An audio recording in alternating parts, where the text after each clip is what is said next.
নমস্কার বন্ধুরা, আজ আবার একটা ভিডিও নিয়ে হাজির। এই ভিডিওতে অতি অবশ্যই ইস্ট বেঙ্গলের খবর থাকবে।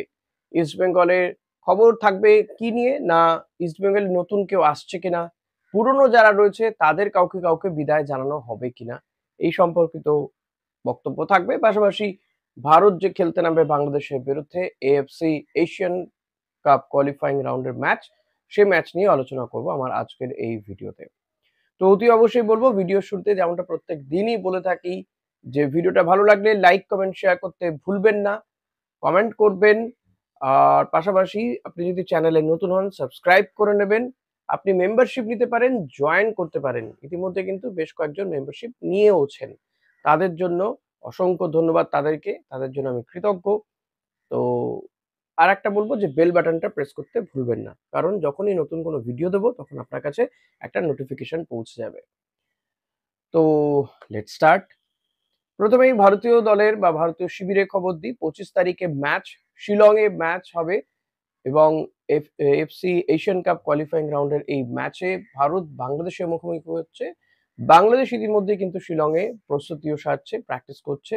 তবে বাংলাদেশের অজুহাত ইতিমধ্যে শুরু হয়ে গেছে। অজুহাত ফর হোয়াট?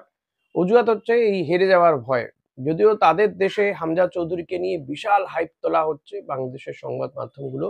আর কেন জানি না ওদের দেশে সংবাদ মাধ্যম বলুন বা ইউটিউবাররা, তারা ভারতকে ছোট করতে পারলে বোধহয় তাদের পণ্য খুব ভালো বিক্রি-টিক্রি হয়। তো সে কারণে তারা ভারতকে ছোট করে খুব আনন্দ পায়। তো তাদের মধ্যে কেউ কিন্তু ইতিমধ্যে রটাতে শুরু করে দিয়েছে যে বাংলাদেশ নাকি এদেশে ভালো প্র্যাকটিস গ্রাউন্ড পাচ্ছে না। তাদেরকে প্রস্তুতি সারতে দেওয়া হচ্ছে না। নানান রকম বাধা বিপত্তির মধ্যে তারা প্রস্তুতি সারছে। মাটি নাকি পায়নি। ফ্লাড লাইটে প্রস্তুতি আ সারতে চেয়েছিল, সেটাও তারা পায়নি। এই একাধিক বক্তব্য তাদের মধ্যে থেকে পাওয়া যাচ্ছে। যদিও এমন কিছু বিষয় হয়নি, ফ্লাড লাইটেই তারা প্র্যাকটিস করছেন এবং সেই ছবিও আপনাদের সামনে আমি শেয়ারও করছি। যদিও বাংলাদেশ হামজা চৌধুরীকে নিয়ে তাদের হাইপের পাশাপাশি তারা কোথাও গিয়ে হয়তো ভাবছে যে ভারতের বিরুদ্ধে হেরে যাবে। কারণ তাদের রেকর্ড তো খুব একটা ভালো নয় এবং হামজা চৌধুরী একা তিনি কি করবেন? হামজা চৌধুরী যে গোল করবেন প্রচুর এমনটা নয়। হামজা চৌধুরী স্ট্রাইকার নন। এমনকি তিনি অ্যাটাকিং মিডফিল্ডারও নন। তিনি ডিফেন্সিভ মিডফিল্ডার। হ্যাঁ, হতে পারে যে বাংলাদেশ তাদের প্রয়োজন অনুযায়ী তাকে হয়তো অ্যাটাকিং মিডফিল্ডার হিসেবে খেলালেও খেলাতে পারে। কিন্তু তিনি ডিফেন্সিভ মিডফিল্ডার। তো তিনি গোল কতটা কি করতে পারবেন জানা নেই। কিন্তু হামজা চৌধুরী অতি অবশ্যই ভালো প্লেয়ার। ভারতের কোচ মানালো মার্কোয়েজও তাকে যথেষ্ট সমীহ করছেন। প্রিমিয়ার লিগে খেলা এমন একজন প্লেয়ারকে সমীহ করতেই হয়। কিন্তু তা বলে বাংলাদেশ যা শুরু করেছে তাকে ঘিরে আর এই হাইপের পাশাপাশি ভারতে বদনাম করে যাওয়া, যে এদেশে এলে তারা ঠিকঠাক করে মাঠ পাচ্ছে না, প্র্যাকটিস গ্রাউন্ড পাচ্ছে না, ফ্লাড লাইট পাচ্ছে না, যাবতীয়। অর্থাৎ কোথাও গিয়ে হারার আগেই হেরে গেছে বাংলাদেশ, এটা কিন্তু পরিষ্কার। তাই নানান রকম অজুহাত সেদেশের বিভিন্ন সংবাদ মাধ্যম থেকে শুরু করে সেদেশের ইউটিউবাররা দিতে শুরু করেছে। তো ভাই আমি বলবো তাদের উদ্দেশ্যে, এত ভয় পাওয়ার কিছু নেই। মাঠে খেলা হোক, খেলে হারুন জিতুন যাই হোক না কেন, হয়তো হারবেনই, তাতে কি হয়েছে? খেলায় তো হার জিত আছেই। তার আগে এত অজুহাত খাড়া করার তো কিছু হয়নি। তো ভারতও প্রস্তুতি সারছে। ইতিমধ্যেই ভারতীয় শিবিরে ২ জন নতুন ফুটবলার যোগ দিয়েছে। ম্যাকাটন এবং উদান্তা সিং, তাদেরকে দুজনের পরিবর্তে নিয়ে যাওয়া হয়েছে। আর কোনো রিপ্লেসমেন্ট অ্যাজ সাচ হবে না। কারণ আ ব্রেন্ডন এবং ব্রেন্ডনের পাশাপাশি আমরা জানি যে একাধিক প্লেয়ারই চোট পেয়ে চলে আসে। মনবীর চলে আসে চোট পেয়ে। আ ছাংতে তিনি যেতেই পারেননি। আনোয়ার আলীও শিবিরে যেতেই পারেননি চোটের জন্য। তো উদান্তা সিং এবং এই ম্যাকাটনকে নেওয়া হয়েছে, নর্থ ইস্ট ইউনাইটেডের এই মিডফিল্ডারকে। তো এখন দেখা যাক যে ভারত বাংলাদেশের বিরুদ্ধে ঠিক কতটা ঝাঁপিয়ে পড়তে পারে এবং কত ব্যবধানে জয় পেতে পারে। কোচ মানালো মার্কোয়েজ তিনি তো ক্লিন শিট রাখতে চাইছেন। যেমনটা আমরা দেখেছি মালদ্বীপের বিরুদ্ধে তারা ক্লিন শিট রাখতে পেরেছিলেন। বাংলাদেশও তাদের থেকে বিরাট শক্তিশালী দেশ এমনটা কিন্তু নয়। ভারত বাংলাদেশের সাম্প্রতিক রেকর্ডও কিন্তু খুব একটা খারাপ নয় ভারতের জন্য। তবে এটা ঠিক আ শেষ বোধহয় ৩-৪ টে ম্যাচ ভারত বাংলাদেশকে হারাতে পারেনি, ড্র হয়েছিল। তো এই সমস্ত কিছু রেকর্ড তো রেকর্ডেই থাকে। আল্টিমেটলি মাঠে নেমে কাজ করতে হবে, মাঠে খেলতে হবে, জয় পেতে হবে। এটা ছাড়া আর কোনো উপায় নেই। ভারতকে এই গ্রুপে টপ করতে হবে, তাহলেই কোয়ালিফাই করবে পরবর্তী রাউন্ডে, অর্থাৎ এএফসি এশিয়ান কাপে কোয়ালিফাইং করবে ভারত 2027 সালে যে এএফসি এশিয়ান কাপ হবে। এখন দেখা যাক যে ম্যাচ 25 তারিখে ম্যাচ রয়েছে, তো তার আগে প্র্যাকটিস তো চলছে জোর কদমে। ভারতীয় দল তারা একেবারে নিশ্চিত নিরাপত্তা নিয়ে, পাশাপাশি যাতে এই প্র্যাকটিস কেউ দেখতে না পারে সেই ব্যবস্থা করেই কিন্তু চলছে প্রস্তুতি। এখন এই প্রস্তুতি তখনই কাজে দেবে যখন বাংলাদেশকে হারাতে পারবে এবং বড় ব্যবধানে হারাতে পারবে তখনই। এবার আসা যাক ইস্ট বেঙ্গলের খবরের দিকে। ইস্ট বেঙ্গলে কিন্তু আর কয়েকদিন পরেই ইস্ট বেঙ্গল শিবির তারা কিন্তু নেমে পড়বে মাঠে। ইস্ট বেঙ্গলের কারণ অস্কার ভুজো ছুটি দিয়েছিলেন, আর এই মাসের শেষেই বলেছিলেন যে প্র্যাকটিসে নামবেন সুপার কাপের জন্য। 27-28 তারিখ করে প্র্যাকটিসে নামবে ইস্ট বেঙ্গল। আস্তে আস্তে বিদেশিরাও ফিরে আসবে এই সপ্তাহের মধ্যেই, এই সপ্তাহের শেষের দিকেই খুব সম্ভবত তারা প্র্যাকটিসে নেমে পড়ছে সুপার কাপে। তো সুপার কাপে আগেই কিন্তু ইস্ট বেঙ্গল শিবিরে একটা ভালো বার্তা আসতে পারে। একজন উইঙ্গারকে ইস্ট বেঙ্গল নিতে পারে, যিনি এই মুহূর্তে ভারতীয় শিবিরে রয়েছেন, এমন একটা শোনা যাচ্ছে। এরই পাশাপাশি একজন ভারতীয় ডিফেন্ডারকেও অস্কার ব্রুজো আর রাখতে চাইছেন না, তাকেও ছেড়ে দিতে চাইছেন। তিনি আর কেউ নন, লালচুংনুঙ্গা। কারণ এই সিজনে লালচুংনুঙ্গা ম্যাচ হয়তো ভালো খেলেছেন, তিনি গোলও করেছেন, কিন্তু ডিফেন্সে দাঁড়িয়ে তিনি এমন বেশ কিছু দায়িত্ব জ্ঞানহীন কাজকর্ম করেছেন। একের পর এক ম্যাচে হলুদ কার্ড, রেড কার্ড, পরপর দুটো ম্যাচে হলুদ কার্ড দেখার জন্য নেক্সট ম্যাচ না খেলতে পারা। এমনকি এএফসি যে চ্যালেঞ্জ লিগে যে ম্যাচটা হলো সেখানে গিয়ে আরকাদাকে মাটিতে গিয়ে এমন সময় তিনি একটা হলুদ কার্ড দেখলেন, তার আগেও একটা হলুদ কার্ড দেখেছিলেন, রেড কার্ড দেখে বেরিয়ে গেলেন। যে কারণে টিমটাই একেবারে পুরো এক গোলে তারা যখন এগিয়েছিলেন সেই জায়গায় দাঁড়িয়ে তার এই রেসপন্সিবিলিটি বা দায়িত্ব নিয়েই দায়িত্ব জ্ঞানহীনতারই পরিচয় দিচ্ছে। এরকম বহু ম্যাচই এমন হয়েছে যে লালচুংনুঙ্গার দায়িত্ব জ্ঞানহীনতার জন্য কিন্তু ম্যাচ হারতে হয়েছে বা ড্র হয়ে গেছে। তো এই প্লেয়ারকে অস্কার আর রাখতে চাইছেন না। অস্কার চাইছেন তাকে মানে ছেড়ে দিতে।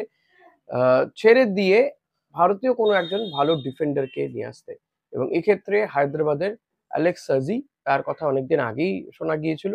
তো তাকেই অস্কার চাইছেন, কারণ অ্যালেক্স সাজি তিনি হায়দ্রাবাদের হয়ে যথেষ্ট ভালো খেলেছেন এবছর এই সিজনে, ডিফেন্সের ভরসা হয়ে দাঁড়িয়েছেন। তো এমন একজন প্লেয়ারকে, এবং তার রেসপন্সিবিলিটি নিয়ে কোথাও কোনো প্রশ্ন নেই। অত্যন্ত দায়িত্ব নিয়ে ম্যাচ খেলেন। আনোয়ার আলী তো রয়েইছেন, তার পাশাপাশি অ্যালেক্স সাজিকেও কিন্তু অস্কার চাইছেন। খুব সম্ভবত অ্যালেক্স সাজিকে নিয়ে আসাও খুব একটা অসুবিধে হবে না।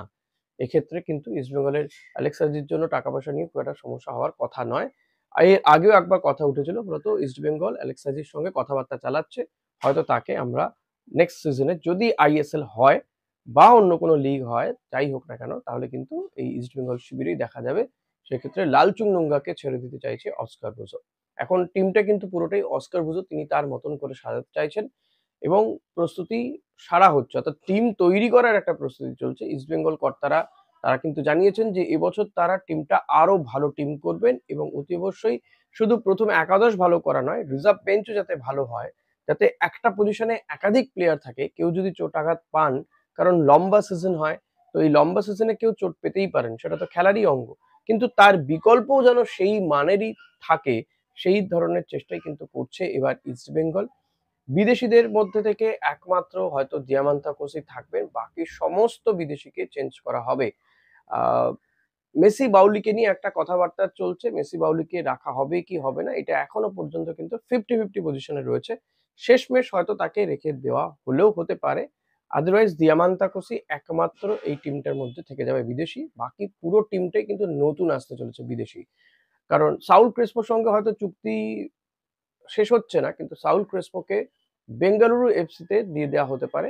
সেক্ষেত্রে একটা কোনো মিউচুয়াল আন্ডারস্ট্যান্ডিং হোক, কিংবা তাকে লোনে ছেড়ে দেওয়া হোক, এরকম কিছু একটা শর্তে তাকে ছেড়ে দেওয়া হতে পারে, কারণ বেঙ্গালুরু তারা এই সাউল ক্রেসপোকে নিয়ে ইন্টারেস্ট শো করেছেন।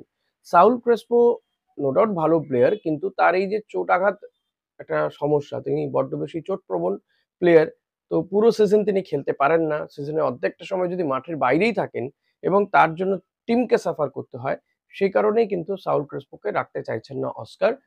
তো সাউলকে হয়তো অন্য কোনো টিমে লোনে দিয়ে দেওয়া হতে পারে। এক্ষেত্রে বেঙ্গালুরু এখনো পর্যন্ত ইন্টারেস্ট শো করেছে। এখন দেখা যাক যে সাউলকে রাখা হবে কি হবে না।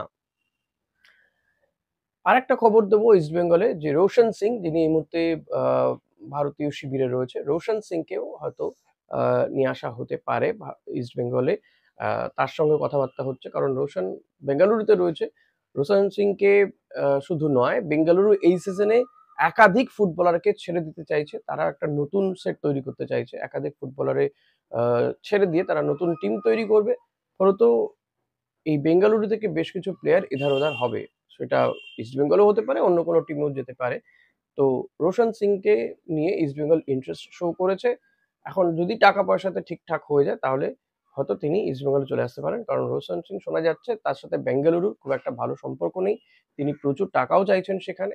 সে কারণে তাকে ছেড়ে দেওয়া হতে পারে। আর সেক্ষেত্রে ইস্ট বেঙ্গলের সামনে সুযোগ চলে আসবে রোশন সিংকে নিয়ে নেওয়ার। এখন দেখা যাক যে কি হয় এক্ষেত্রে। আরেকটা বিষয় বলবো, যে ইস্ট বেঙ্গল হয়তো নন্দা কুমারকেও ছেড়ে দিতে পারে। নন্দা কুমার উইঙ্গার একজন, এবং তাকে ছেড়ে দিয়ে আরো একজন কোনো উইঙ্গারকে নিতে পারে ইস্ট বেঙ্গল। এখন সেটা কে হবে, সেই নামটা এখনো পর্যন্ত পরিষ্কার নয়। তিনি কে হন সেটা আরেকটু কয়েকদিন গেলে হয়তো বোঝা যাবে। তবে নন্দাকে ছেড়ে দিয়ে কোনো উইঙ্গার নিতে পারে। এমনিতেই ইস্ট বেঙ্গল শিবিরে প্রচুর উইঙ্গার রয়েছে।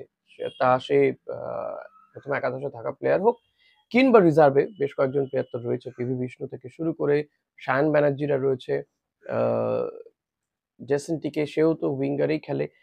তো এই প্লেয়ার গুলোকে রাখা হচ্ছে। এখন দেখা যাক যে অস্কার যদি নন্দাকে সত্যিই ছেড়ে দেয়, সেক্ষেত্রে কাকে নিয়ে আসা হয়, অন্য কোনো সমমানের অন্য কোনো ভারতীয় ফুটবলারকে নিয়ে আসা হয় কিনা। আর বিদেশিদের মধ্যে তো বলেওছি যে রবসন রবিনোকে নিয়ে বা মিগুয়েলকে নিয়ে একটা কথাবার্তা চলছে ইস্ট বেঙ্গল শিবিরে। রবসনকে নিয়ে কিন্তু আইএসএল এরই অন্য একটা ফ্র্যাঞ্চাইজি, তারাও কিন্তু ইন্টারেস্ট শো করেছে। এখন দেখা যাক যে রবসন আলটিমেটলি কাদের দলে আসে, কার হয়ে আইএসএল এ মাঠে নামে, যদি আইএসএল হয়। তবে রবসনের কিন্তু নেক্সট সিজনে আইএসএল খেলার চান্স প্রচুর। রবসন রবিনো হয় ইস্ট বেঙ্গলের হয়ে খেলবেন, বা অন্য কোনো ফ্র্যাঞ্চাইজি তাকে আনতে পারে। মিগুয়েলকে নিয়েও কিন্তু ইস্ট বেঙ্গলে অনেক দূর কথাবার্তা এগিয়েছে বলে শোনা যাচ্ছে। অস্কার বুজোর এই ছাত্র মিগুয়েল, তাকেও কিন্তু দেখা যেতে পারে নেক্সট সিজনে ইস্ট বেঙ্গলের জার্সিতে। এখন ইস্ট বেঙ্গল চাইছে যে মোহনবাগানের মতনই শক্তিশালী একটা দল তৈরি করতে, এবং শক্তিশালী একটা রিজার্ভ বেঞ্চ তৈরি করতে। কারণ রিজার্ভ বেঞ্চ যদি শক্তিশালী না হয়, তাহলে শুধুমাত্র প্রথম একাদশ শক্তিশালী করে যে কিছুই হবে না, সেটা ইস্ট বেঙ্গল এই সিজন থেকেই বুঝতে পেরেছে।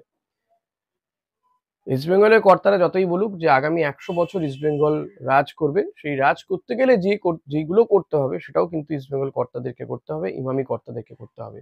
আর এক্ষেত্রে থাংবই সিন্টোকে অবশেষে কিন্তু স্পোর্টস ডিরেক্টর হিসেবে ইস্ট বেঙ্গল কর্তারাও মেনে নিয়েছেন। এখন থাংবই সিন্টোর কাছেই মূল দায়িত্ব, যে এই স্কাউটিং করে দেশীয় প্লেয়ার এবং বিদেশি প্লেয়ারদেরকে আনা। এক্ষেত্রে অস্কারের সঙ্গে একটা তালমিল রেখে ঠিকঠাক মানের প্লেয়ারকে আনতে হবে ইস্ট বেঙ্গলে, এবং রিজার্ভ বেঞ্চকেও কিন্তু শক্তিশালী করতে হবে। সেক্ষেত্রে কিন্তু বিনো জর্জের চলে যাওয়ার চান্সেস খুব বেশি। শোনা যাচ্ছে, এটা কিন্তু জল্পনায়, একদমই রিউমার, যে বিনো জর্জ আবার হয়তো মোহনবাগান শিবিরে ভিড়ে যেতে পারেন, মোহনবাগানে যেতে পারেন। বাট এখনো পর্যন্ত কনফার্ম কিছু নেই। বিনো জর্জকে নিয়ে অনেকগুলো টিমই কিন্তু ইন্টারেস্ট শো করেছেন। কেরালা, সেখানেও তিনি যেতে পারেন।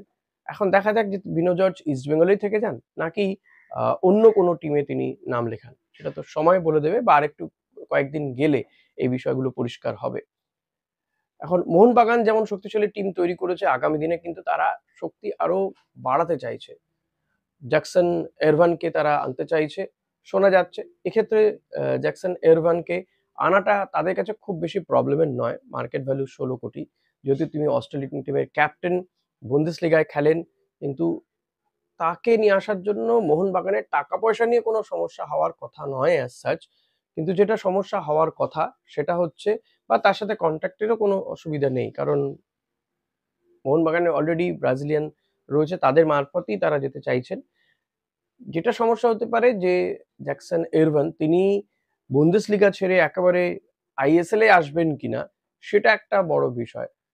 বুন্দেসলিগা তার যে একটা ভ্যালু, সেটার যে পরিচিতি, আর আইএসএল এর যে পরিচিতি, যে মান, সেটা কিন্তু এক নয়। ফলত এই বুন্দেসলিগা ছেড়ে তিনি আইএসএল খেলতে আসবেন কিনা, এটা একটা বড় বিষয়। আদারওয়াইজ কিন্তু মোহনবাগানে তিনি আসার ক্ষেত্রে আর কোনো সমস্যা হতে পারে না, টাকা পয়সা থেকে শুরু করে অন্য অনেক কিছু, এগুলো কোনো সমস্যাই নয় মোহনবাগানের কাছে। এখন শুধুমাত্র জ্যাকসন এরভান নয়, মোহনবাগান আগামী দিনে আরো বেশ কিছু ফুটবলারকে টার্গেট করেছে, যারা যথেষ্ট আহ, বিশ্ব ফুটবলে যাদের যথেষ্ট নাম রয়েছে এরকম। কিন্তু সেই নামগুলো যত দ্রুত জানা যাবে তত দ্রুত আপনাদের সামনে তুলে ধরবো। আশা করি এই ভিডিও আপনাদের ভালো লেগেছে। ভিডিওটা ভালো লাগলে লাইক কমেন্ট শেয়ার করতে ভুলবেন না। চ্যানেলে নতুন হলে সাবস্ক্রাইব করে নেবেন, মেম্বারশিপ নিতে পারেন, জয়েন করতে পারেন আপনি। আর বেল বাটনটা প্রেস করতে ভুলবেন না, তাহলে যে কোনো ভিডিও যখনই আমি করি না কেন নোটিফিকেশন পৌঁছে যাবে আপনার কাছে। আজকের মতো এখানে শেষ করছি, দেখা হবে আবার পরবর্তী ভিডিওতে। Thank you.